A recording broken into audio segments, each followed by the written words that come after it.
Today's show is brought to you by KetConnection.com. It's homebrew holiday deals over at KetConnection.com with 25% off homebrew kegging kits, 25% off every homebrew keg when purchased with the kit, and 15% off site-wide when you use the promo code 15OFF. Head over to KetConnection.com and have a happy homebrewing holiday season. Entertaining shows with content that spreads information and sparks discourse throughout the community. This is the Pearl Media Network.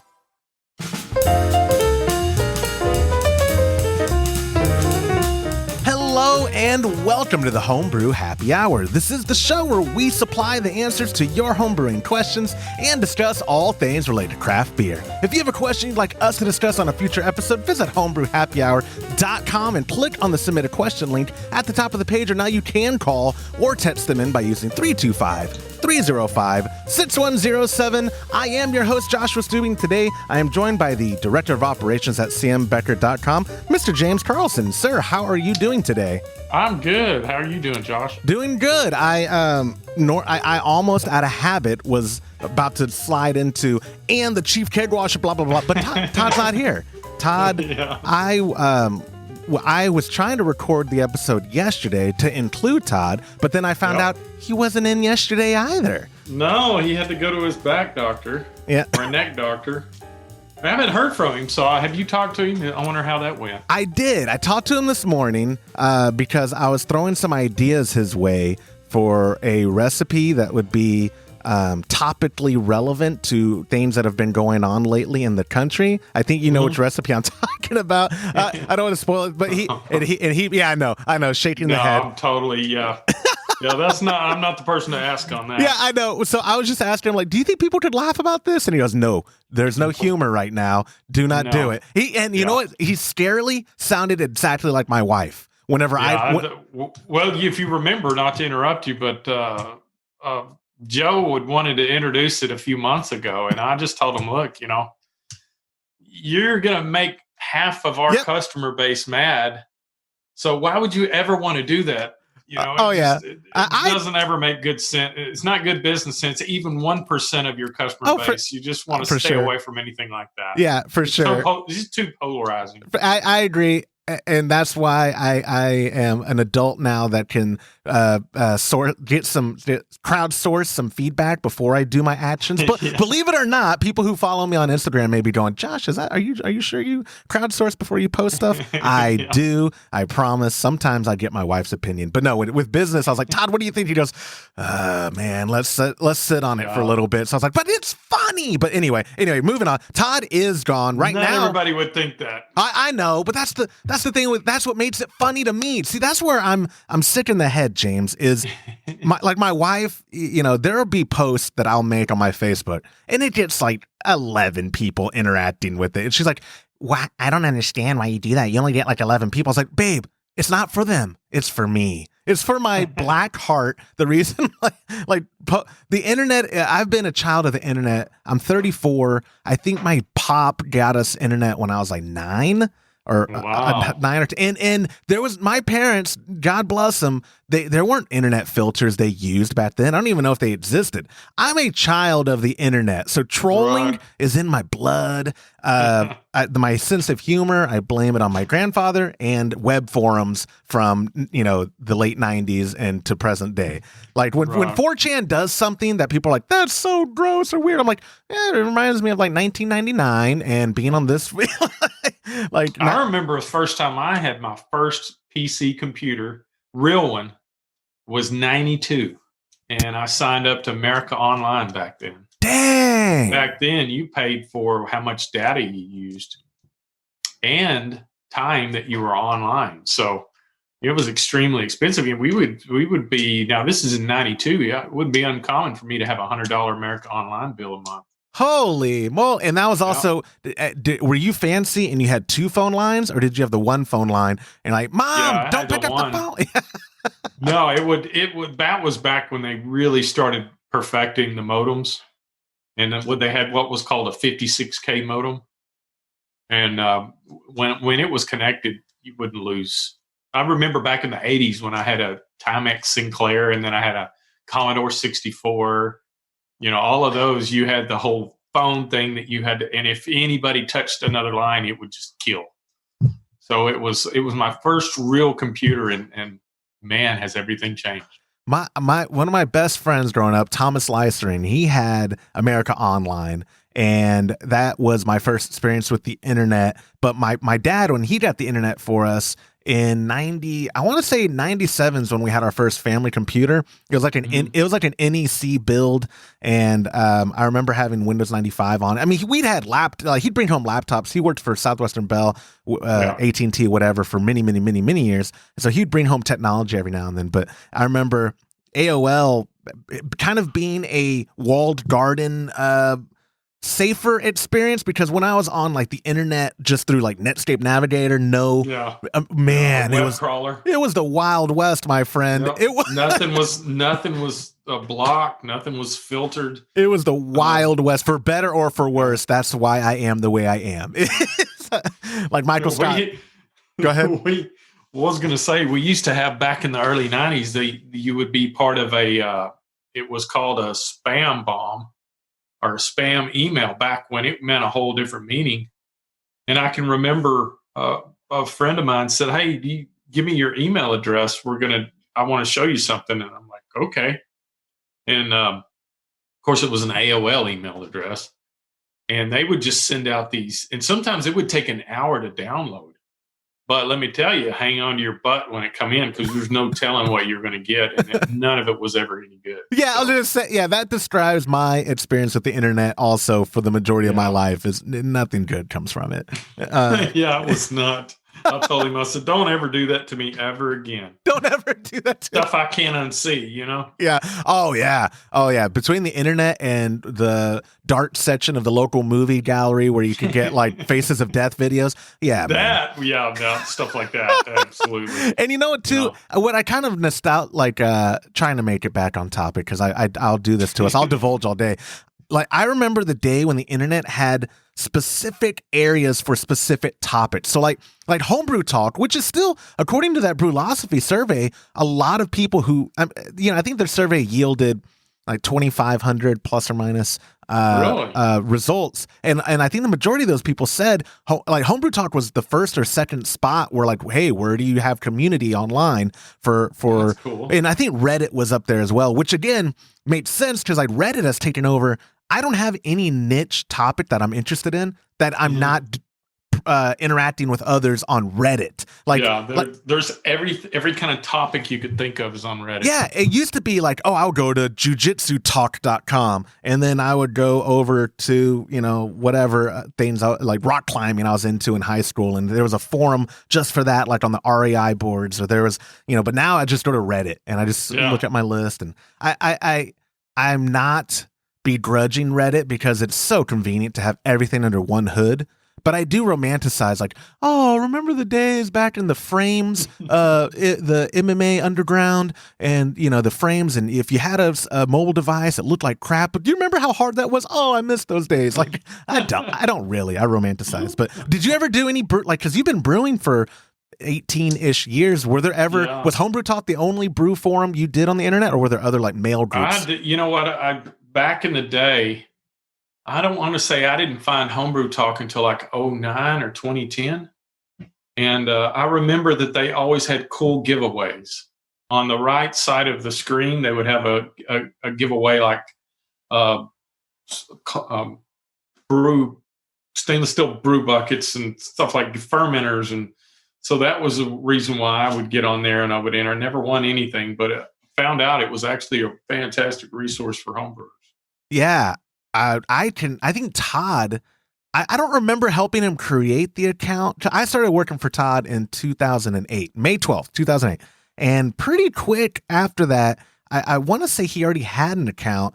I'm sure if I logged into our Homebrew Talk account, I could tell you the exact date that it was created. But he was always super active on there because that was like the spot for homebrewers. Like I always saw Kit Connection giveaways on the side. And that's still basically all we do. I don't know how we make money. We just give Todd's money away. But we would always be like, hey, this month let's do this giveaway, or let's do this or this. And it was so funny because the owner, who still currently owns it, was at one point lived 9 houses down from Todd, and they'd never met. They never knew each other.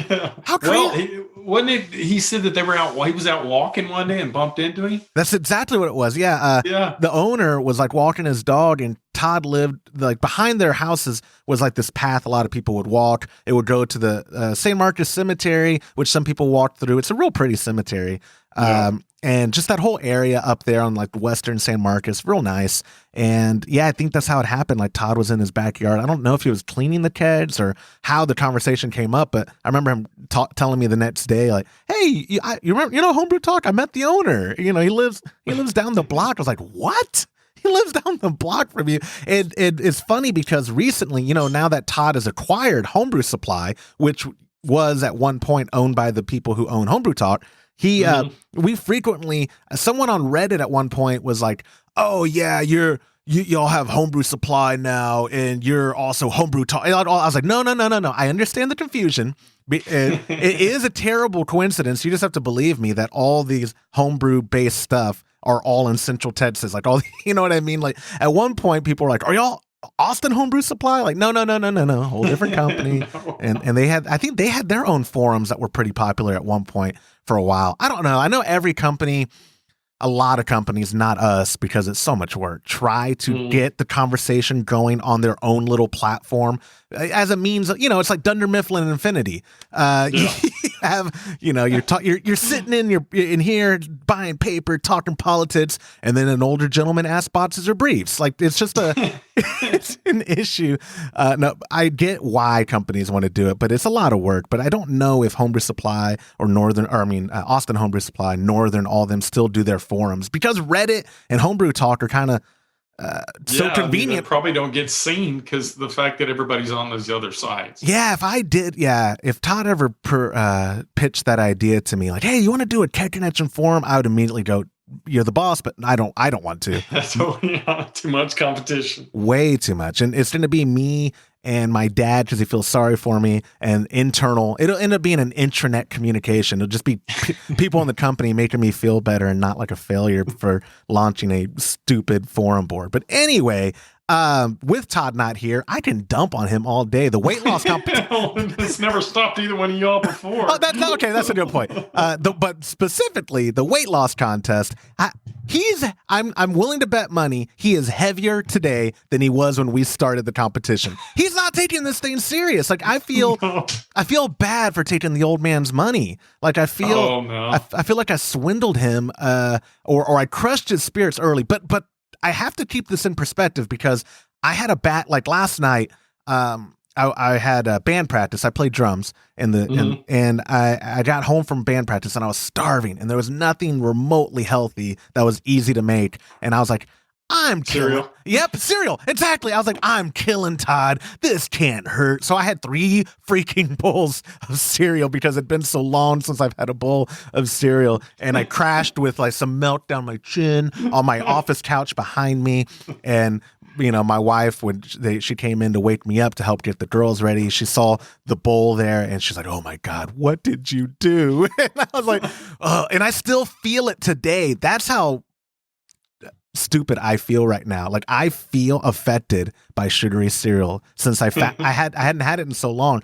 I need to not do that. 1, so I don't feel so bad, but 2, because I think I'm hoping Todd has a trick up his sleeve to make this interesting. What if, he's supposed to be in Santa Fe right now with his wife enjoying themselves. What if he's actually at a sweat lodge and this is all him? In New Mexico, famous for sweat lodges? I used to go to Santa Fe quite a bit, but never went to a sweat lodge in Santa Fe. It's not beneath him. Lots of restaurants, lots of really good restaurants in Santa Fe. Lots of nice. There's plenty of breweries in New Mexico, so we used to go over there. And I'm telling you, there was I think it was on Guadalupe Avenue. There's a Mexican seafood place, and oh my goodness, That's the best food. That, and then there was a couple of brew pubs and breweries there. I know there was one, I want to say it was on Jackson Street. It was amazing. They had like 16 beers on tap, and just about every kind of beer you could think of, they had it. And it was all done very well. Really good menu. And then you've got the art district that you can go to. And trust me, they're having a good time. You won't have any problem beating him with the weight contest. I love hearing that. So you're reassuring me he is eating and drinking. I'm telling you, yeah, you can't avoid the good food. Because I know when we were in Kansas City, he thought I was joking, like, oh, I'm going to get up and run. And I did one day. But we were not eating and drinking as if we cared about a weight loss competition. So no, I wasn't worried about it. Yeah, of course you weren't. That's not even fair, man. Yeah. And then I do have an update for members of our Patreon community. I won't drag on about it. I know how much people, it's almost to the point of like how I talk about Kolsch. I said something on my Instagram. I saw that. Yeah. They were all dunking on me. You mean like when you talk about Kolsch? This is how I read y'all's feedback when you're making fun of me. Josh likes the Kolsch and we'd like the sour beer. I'm sure you're nice people though, but I have an update for members of our Patreon who at any level you are able to participate in our monthly live Q&As. The first month was Lorena Evans with Brewer's Friend. It went wonderful. She's so knowledgeable. The second one was with Jason Chalifer. He's from Muntins. Also extremely knowledgeable. He's a very accomplished home brewer, knows his stuff. The third one dropped out on me, not going to name names, and this person can't get with me again until later next year. So you'll all forget that someone ever ditched me. I'm used to it my whole life. But what we're going to do, we're originally going to do a brew day with James, myself, and Todd up at the ranch. It is way too crazy, hectic, busy with you. Time of the year. It really is. It's a hard time of the year. You're super busy. I barely was able to carve out. You were barely able to carve out time today for this.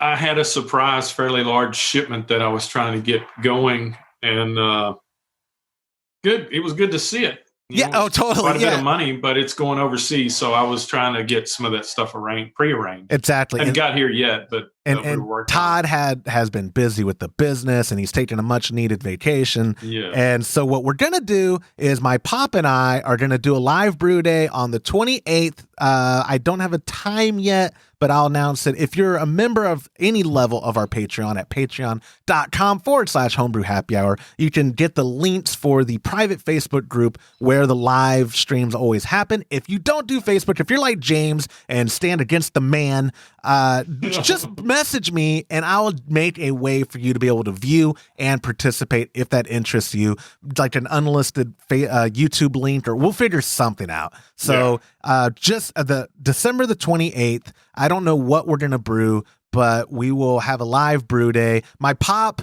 that episode I did with him got a lot of good feedback. I think he is the more likable Stubing that's ever been on the show. So I think both of y'all are. Now I think having been around you guys, y'all interact well together. So yeah, that makes for a good video. We have like 34 years of experience with each other. There you go. About 4 of them pleasant, but 34 total. But no, that's a bad remake of a joke my grandfather used to tell about him and my grandmother before they passed were married for like 57 years.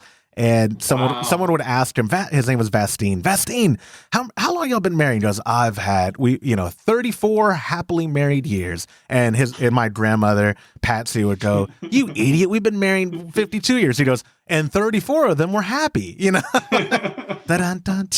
But anyways, you can find out more information on all the different levels we have at patreon.com/homebrew happy hour. At the top tier, you can get a recipe. We have another tier at the suggestion of one of our listeners that it'll be less money and do a recipe every other month. We're exploring that. Yeah, that's a great idea. Yeah, thank you, Fred. We will, once we initiate that, I'll give him all the credits and dues and put his info at the bottom so people can follow him. He has a great blind brew guy. I think you follow him on Instagram. I do. Yeah, him and his daughter, very, very cool people and brewing, and it's real cool to meet the various people across the country, across the world now that listen to the show.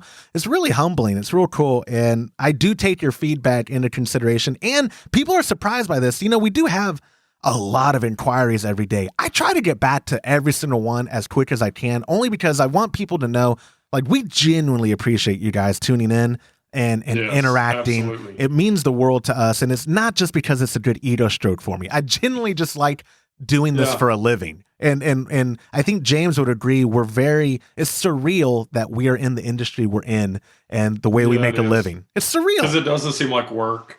Yeah. And you know what else I like about the fact that we get to do this podcast is we get to do the podcast as fellow homebrewers, not as experts, not as know-it-alls. And, believe me, guys, I never try to talk over people's heads because I've messed up as much as the times that I really learned was when I really genuinely mess up. But we're just like you guys. We're just learning it as we go and brewing and having fun. Exactly. I'm with you. And I can't even pretend to know what. I'm so transparent. People would see right through it. But anyway, we do have 2 questions for you guys for this episode. So let's get going. Question number 1 came from Danny F. using the submission form at homebrewhappyhour.com. Danny wrote, "Thanks everyone for a great and informative podcast. Thank you, Josh, for having the knowledge to keep this going." Thank you for stroking my ego. Anywho, my question is about yeast nutrients. I purchased the California Common all-grain kit while ordering an option was for yeast nutrients. I've been brewing for 10 years and have never used nutrients, but hey, it was an option, so must be a good thing, right? Anyhow, I searched the internet and the majority of comments were for high alcohol beer or wine. When and how much is the correct time and amount for nutrients? I brewed the California Common yeast without yeast nutrients, but I do have the Guinness clone waiting for my next brew. And then he added, "I'm so sad that I found the podcast and website so late. I was excited to try the True to Style kits and collect the signs as I brewed, but I found out there were no more signs. Although Joe did find me a California Common sign, so thanks to Joe. Thanks, Josh, Todd, and James for continuing to improve the homebrew community." Yeah, that is a bummer. If you're catching up on old episodes, a few bummers. One, their production quality is crap. I am so sorry. If you're going, it was not that bad, man. Oh, dude, it was bad. It was bad, and I think you could tell. Like, I don't know that much still, but I really didn't know anything then. So Todd, I would have to do the guise of like, so Todd, what if someone had this question? He'd be like, no one would ask that question. That's stupid. I'd be like, yeah, you're right. That's just hypothetical. But the second thing, fine. And the second part, what's a bummer is like when we talk about when the True to Styles first came out, they had metal tins and we talked about that and we were pumping those up. But now if you go find them, they don't exist. You know why? Because they're expensive to make and we couldn't find anyone to do small runs. They wanted us to do these huge runs that were like thousands of dollars and the margins just weren't there. If y'all want to see the tins come back, email me a source that I might be able to get metal tins on small runs, like less than 1,500 would be ideal. And I would love to bring them back because I have gifted my father all the metal tins we were able to make, and they display real great. I love them. But the heart of Danny's question, yeast nutrients. James, confession, I've never used them. I don't know anything about them. What are your thoughts on yeast nutrients? Well, to be brutally honest with you, since we started using imperial yeast, I haven't found the need to use any kind of yeast nutrient. You want to have healthy yeast. So we're lucky enough to be able to pick on the dates, when we get yeast coming in, when it's fresh. And we've been to the tour and that Owen showed us all the steps that they go through to provide healthy yeast for their customers. And I just don't see it needed. Now, you might use it if you're a super high gravity beer. When you've got a high gravity beer, you need the yeast to multiply, and it takes healthy yeast to do that, eat the sugars in layman's terms. So sometimes if you have a yeast that's not as fresh as it should be, then you would want to do a starter and absolutely add it in the starter. And it's not like when we had talked earlier, gosh, it's been so long since I've used it. I used to use it religiously every batch, but we were doing 50-gallon batches. So people sometimes confuse yeast nutrient with clarifiers like Irish moss and Warflock tablets. Those are added at the last 15 minutes of the boil. Yeast nutrients added when you pitch your yeast. So what it does is it helps the yeast to reproduce. And because sometimes if you have an unhealthy yeast, it can create off flavors like clovey, banana, apple, you name it. Diacetyl flavors if the yeast is unhealthy. And when it goes to reproduce or multiply, it produces off flavors. Now, when it's healthy, it's less likely to do that. So if I was going to do a high gravity beer, I'd probably use it. But I can't even tell you the last time we did a high gravity beer. But once again, I found that if you're using imperial yeast and you pitch the right amount, we talked about lag time before where, if you give that, if you under pitch on yeast, you're going to do two things. You're going to have a longer lag time, which can produce off flavors, but it can also stall out at, I did a Pilsner the other day and the yeast was a fairly old. It was over 2 months old and it didn't pitch enough to begin with. And the yeast was not viable. It probably less than that, that was 2 billion cells. So 2 months old. So I was well under 1 billion per pack. There's a lot of things that if you follow the basics, which is healthy yeast, the right amount, a good yeast, I think you'll be just fine. But if you're doing a super high gravity, as cheap as yeast nutrient is, do a starter and treat that starter with a nutrient, and I think you'll have good success with it. You brought up Imperial and Owen, and it made me think, because as soon as you said starter, I was like, you lost Owen. Yeah. But I would love to have him on as maybe one of our monthly Q&As. That would be great. Spoiler, he was not the one who ditched me, just so everyone knows. But only because I would like to hear his opinion on a high ABV, a higher gravity beer. Would he recommend multiple packs, or would he say... I think that's probably his because here's if you remember when we had the podcast there, he stressed that they go through all these different tests, and he showed us the tests that they take their yeast through. And once it passes and it's fresh, I don't know if you would want to risk doing a starter when you could just trust what they've done. Yeah, exactly. And I think I'm with you. I think that's what he would say. Is the breakfast stout clone I did, is that considered a higher gravity? Because it was, I don't know where. No, but now that you're on a good point, because actually that's got a lot of adjuncts in it. So anytime that you're brewing a beer with a lot of adjuncts, and that thing had everything. We call it a kitchen sink beer. Yep. You probably want to use some yeast nutrient with that, because a lot of times adjuncts can affect the way the yeast eats the sugars and reproduces. So that's another thing. I'm glad you brought that up. I completely forgot that the higher the adjuncts are in a given brew, you probably want to add yeast nutrient. That's probably very important. Good job. Well, updated confession. I didn't use yeast nutrients in that. I know it's an option on the website, but I get my order. Like, I go up there every other week and I go upstairs and I say, "Hey, Joe," or Brandon typically, "Hey, Brandon, make me," and then he does. I don't have the drop down options, and I never think of, I use clarifiers, and again, you just gave me kudos. Let me throw myself under the bus real quick. I always had like when I hear yeast nutrients, for whatever reason, my brain automatically goes to clarifier. Not that they are. No, everybody does too. Right. Yeah. And they're not synonymous. That's an important break where the yeast nutrient, which I forget the chemical compound, and if I was doing my homework properly, I'd have it. There's several in it. Right. They even have yeast holes. Really? I didn't know you could reclaim yeast holes. Me neither. That's interesting. But we do all kinds of amino acids, all kinds of stuff to promote healthy yeast. But for those listening and who maybe have conflated yeast nutrient and clarifiers as well, we would say I use clarifiers every batch, but we're doing 10-gallon or 5-gallon batches. With the bigger batches, you're not using a clarifier because you're also on that Herm system, right? So you're not. Yeah, we do a cold crash, and but if you want to get your beer clearer quicker, you probably want to use that. It just lumps all the protein up and drops it down to the bottom of and we do a whirlpool too, so that helps concentrate all the particulates and proteins in the center of the kettle.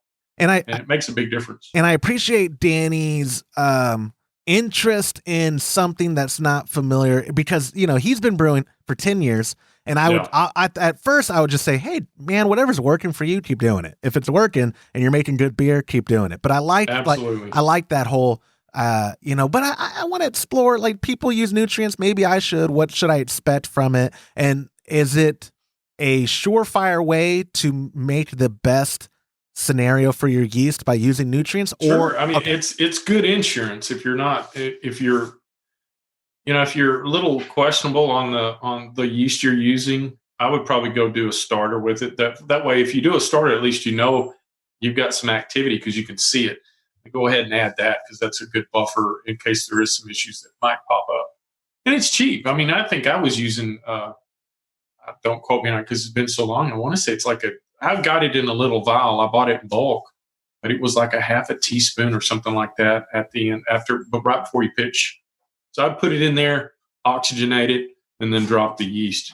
Maybe my pop and I on our live brew day will do a 10-gallon batch in the cooler brew system, and in the 2 5-gallon, because that's how we have to ferment is like a bucket. Maybe we'll do one with nutrient and one without, and then everything else be the exact same. They'll ferment side by side and all that, and we'll determine if there was a noticeable difference between the two. Now, it may not be like you said; they're so small, and we're getting use imperial yeast almost undoubtedly. So there may not be a noticeable difference. I mean, I haven't. It has been a non-issue for me for how long we switched over to imperial 2 or 3 years ago, and it's been our go-to. There's been times when we haven't, and everybody else. Hey, look, they make a good product. Everybody makes a good product. We just I just personally prefer imperial. I like the fact that it's pretty much double the yeast as their competitors. And we saw the care that they put into their product. And that reflects in the beer that we brew. And now I can check off Sucking Up to Owen, so he sponsors the show. Last week was Brewer's Friend. This week is Imperial. Now that's the funny thing is I'm such a bad salesman of getting sponsors on the show because we talked so good about we genuinely use these products and we genuinely enjoy them. And so we love getting kudos. I think that it's a good testament to what they do because we don't get any kind of compensation. It's just I like to talk to other fellow homebrewers about stuff that I think works, and that's one product that definitely works. Yeah, exactly. And like you said, I mean, I think for that breakfast stout, I used a Yeast Smack Pack. I forget what strain. Worked wonderfully. That was a great beer. Very it turned out real good. Oh, yeah. You're not going to go wrong, whatever you use. We just, the people at Imperial their product speaks for itself. It's a little pricey, but it speaks for itself. So, anyways. A good product. Danny, thank you so much for submitting your question. Moving on to the second question of the show from Renee Z, who also used the submission form at homebrewhappyhour.com. He wrote, "Hello, guys, writing in from Chicago, Illinois. I love the show and have been binge listening hard to you guys on my commute to work for the past month. My question for you would be, is there any way or any amount of time needed to get rid of oxidation caused by causing off flavors from a batch of beer? I brewed a pretty strong chocolate melt stout, and long story short on how it got oxidized, I forgot to add the priming sugar into my bottling bucket with beer halfway into bottling bombers for a 5-gallon batch. I reopened all the bombers and carefully poured it back into the bottling bucket along with the priming sugar. It tastes like wet cardboard. Yep. I have read some places. I've been there, done that. Yeah, I've read from some places saying that beers, especially dark and stronger beers, can overpower the off flavors caused by oxidation, but with time. Thanks for taking my question. And for some reason, I think James has the firmest handshake out of Todd and Josh. You're right. That's the reason I took this question, Renee. You're right. James has such a firm handshake and those freaking catcher mitts of a hand. Like, goodness, y'all have to see James in person.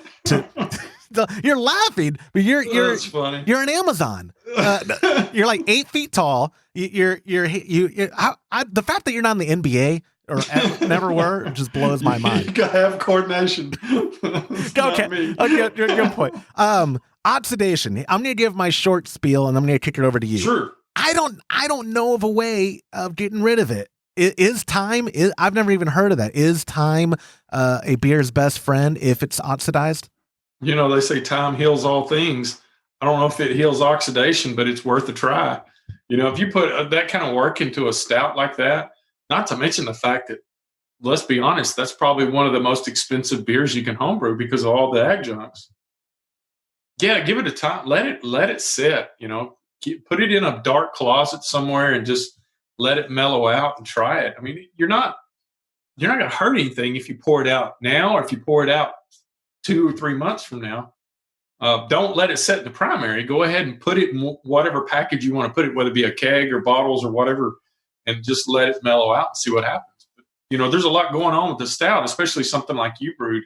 the breakfast stout where you've got coffee and you've got chocolate notes and, you know, lots of black malt and roasted malt. And it's possible that the oxidation kind of dulls out and the flavors permeate through that taste. But I don't know about you, but that oxidation, that's, other than diacetyl, that's bad. It's hard to drink a beer that's oxidized. And Renee, dude, what are you doing bottling, man? I mean, that's what you get.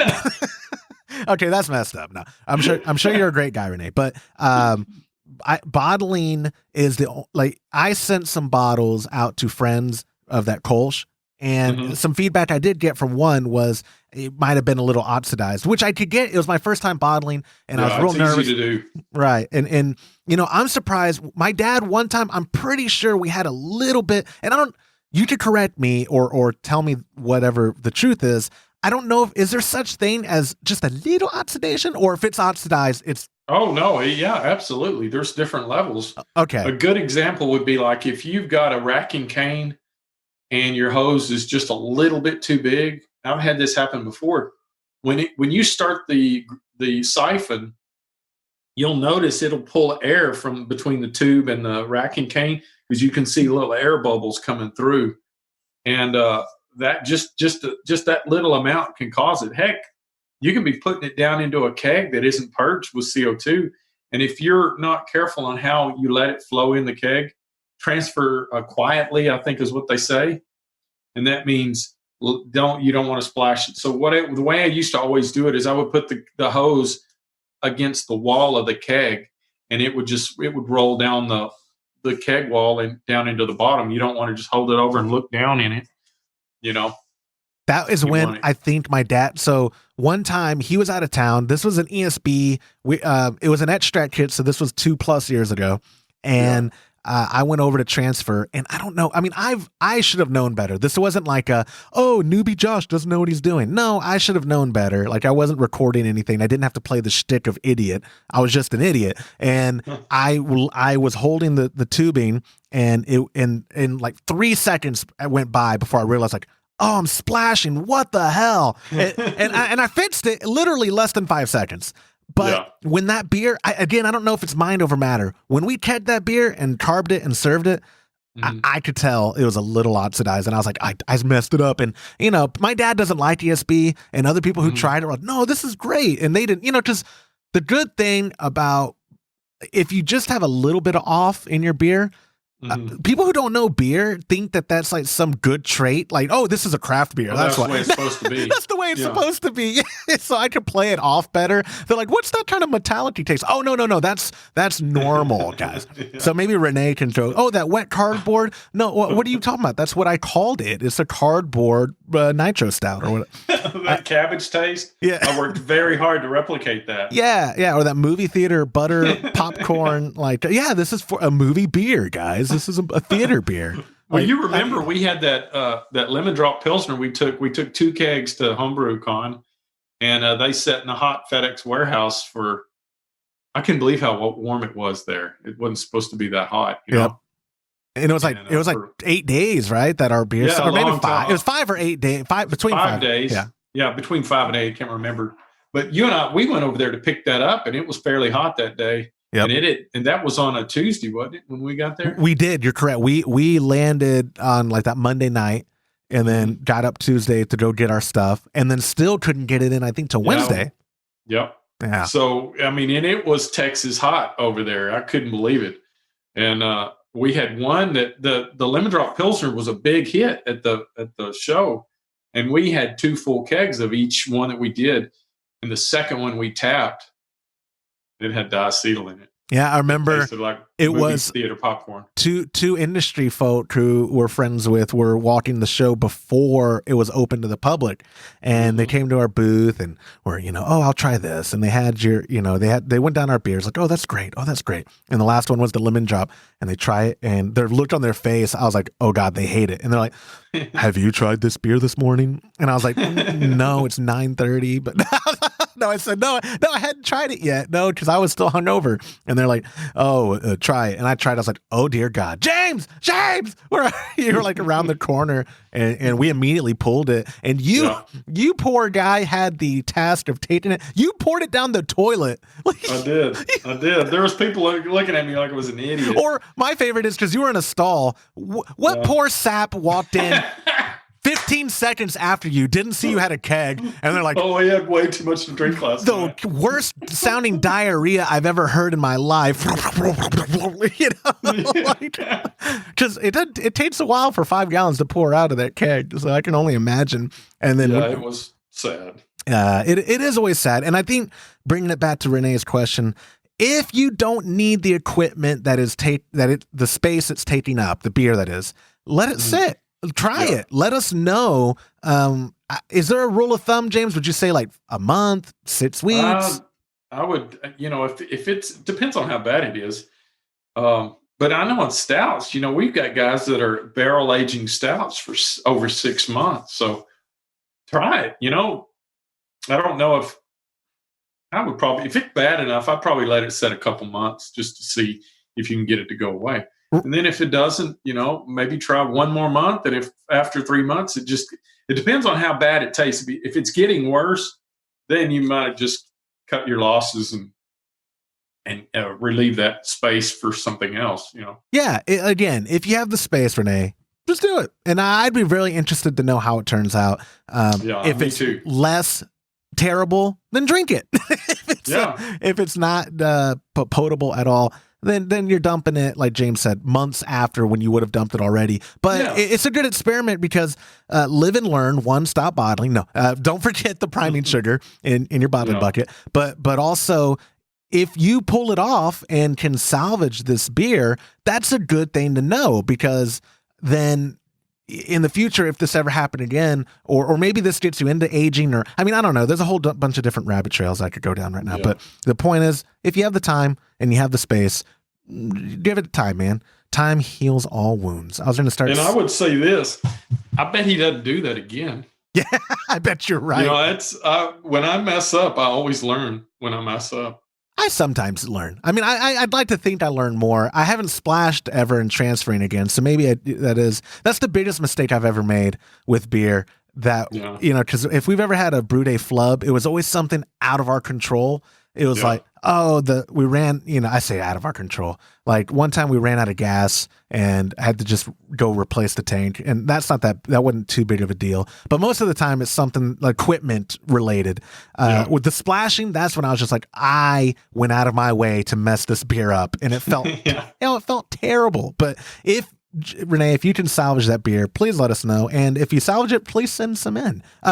We would love to try it. But and speaking of that, did you get a chance to try that Kolsch? No, at the Christmas party, I forgot. You didn't remind me. It's your fault. That's right. I left early that day. You did. Well, you say that it was the Christmas party was great. It's fantastic beers. Everybody was smart and safe. What kind of a company Christmas party was this? I had 2 when I got there, and I think it was the Kolsch, the Comanche Kolsch, and I had a little bit of yours that was delicious.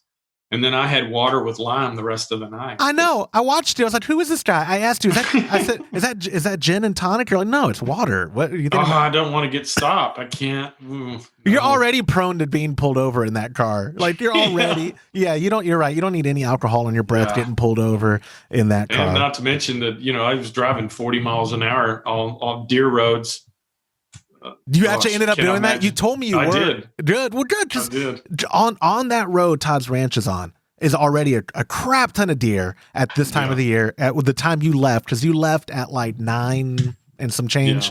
They're already there. Plus your whole drive home, because you live out in the country. It's all y'all. I don't envy you deer guys. Roads all the way. Yeah. Now, can you imagine a deer coming through the windshield of my car? Maybe because you're so low, it would like you told me, because I was like, oh, what would happen if it hit? And you're like, I hope just jump over because I'm so low. Yeah, I would hope so. Well, yeah. I don't have luck like that, No.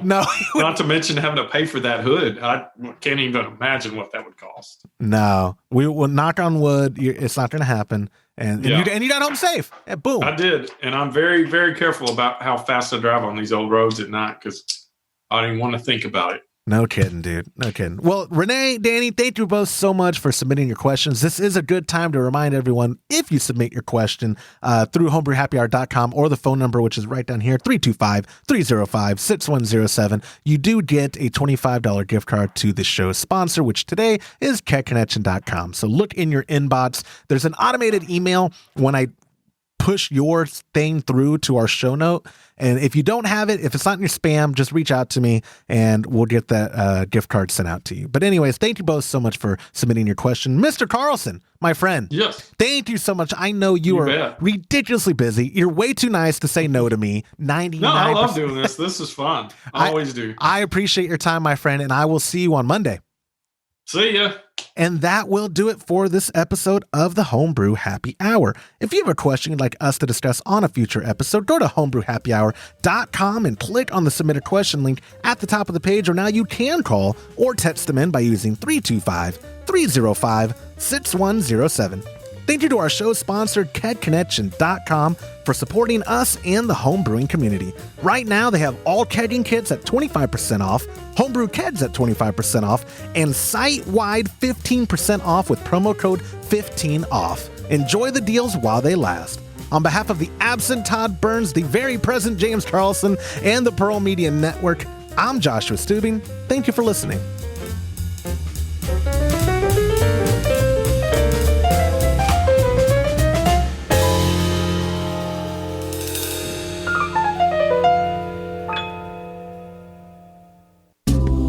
This program is made possible by the checkbook of Mr. Todd Burns and by contributions to our newly launched Patreon by viewers like you. Visit patreon.com/homebrew happy hour and join our community.